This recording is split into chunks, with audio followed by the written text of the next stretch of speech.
అందరికీ praise the lord. అంశం సమూయేలు సౌలును అభిషేకించుట. సమూయేలు తాను బ్రతికిన దినములన్నీయు ఇశ్రాయేలీయులకు న్యాయాధిపతిగా ఉండెను. సమూయేలు వృద్ధుడుగా ఉన్నప్పుడు ప్రజలు మాకు న్యాయం తీర్చుటకై రాజును నియమింపమని అడిగిరి. వారు అనిన మాట సమూయేలునకు ప్రతికూలంగా ఉండెను గనుక యెహోవాకు ప్రార్థన చేసెను. అప్పుడు యెహోవా ప్రజలు నీతో చెప్పిన మాటలన్నిటి ప్రకారం జరిగింపమని చెప్పెను. బెన్యామీడైన కీషు కుమారుడైన సౌలు బహు సౌందర్యం గలవాడు, ఎత్తు గలవాడు. సౌలు అతని పనివాడు ఊరిలోనికి రాగా సమూయేలు వారికి ఎదురుపడెను.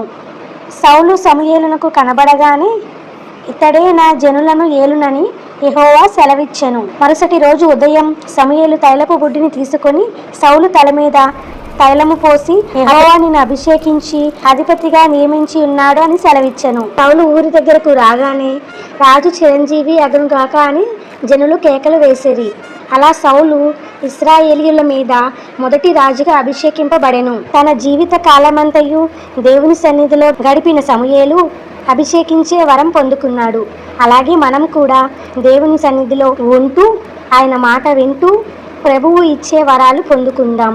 ఆమేన్. దేవుని ఆజ్ఞను అతిక్రమించిన సౌలు అనే అంశమును నెక్స్ట్ వీడియోలో వివరించుకుందాం.